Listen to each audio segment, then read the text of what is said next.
Horror कहानियाँ थी। Horror कहानियाँ थी। कौन थी वो?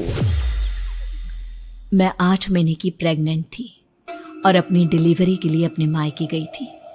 माँ ने मुझे फोन पर बताया, घर के पीछे की तरफ जो खाली जमीन थी ना, वहां पर एक नया कमरा बनवा लिया है। इतने सालों के बाद जैसे ही अपने घर में कदम रखा, कुछ अलग सा लगा। माँ, ये घर के पीछे की तरफ नया कमरा बनवाने की क्या जरूरत थी? अरे बेटा, घर के पीछे दूर दूर तक खाली जमीन है। तेरे पापा को कई दिनों से लग रहा था कि यहाँ पर एक कमरा बनवा लेंगे तो ताजा हवा मिल जाया करेगी। अब तो ये सब छोड़ और चल जल्दी से दूध पी ले। माँ, मैं थोड़ी देर में पी लूंगी, आप सो जाओ। मैंने दूध का गिलास उठाकर उस खिड़की में रख दिया। पता नहीं कब आंख लगी। अचानक से खिड़की के पल्लों के खड़कने की तेज आवाज आई। दूध का गिलास धड़ाम से जमीन पर आ गिरा। जमीन पर गिरते ही दूध का रंग लाल हो चुका था। मैंने खिड़की से झांक कर बाहर देखा। चारों तरफ धूप अंधेरा था।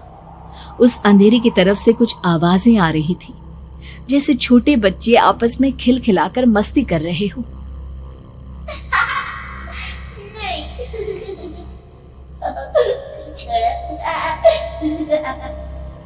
इतनी रात को इतने घनघोर अंधेरे में बच्चों की आवाज कैसे आ रही है?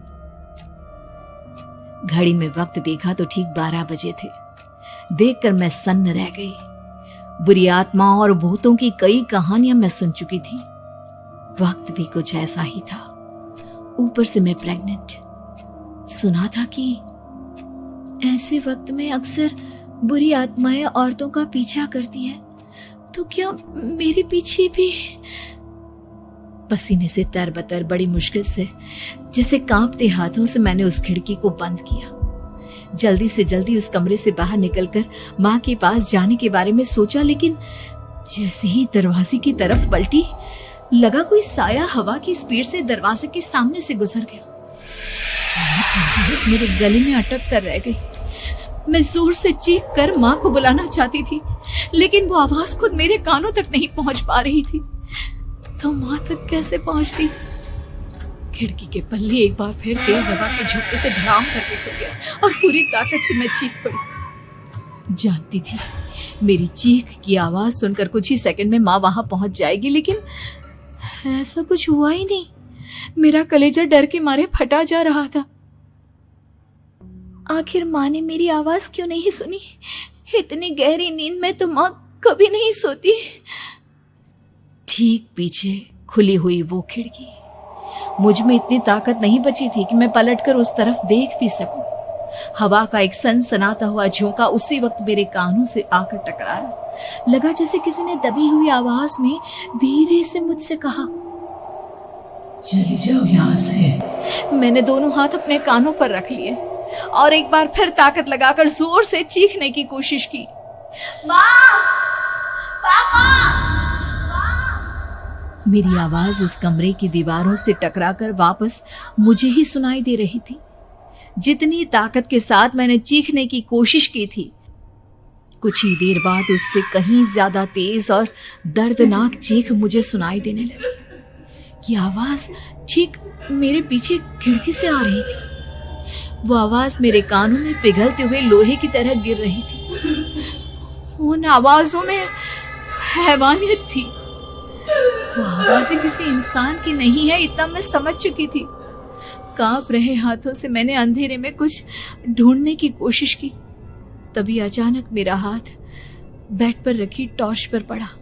किसी तरह ताकत लगाकर टॉर्च का बटन ऑन किया, लेकिन ये क्या?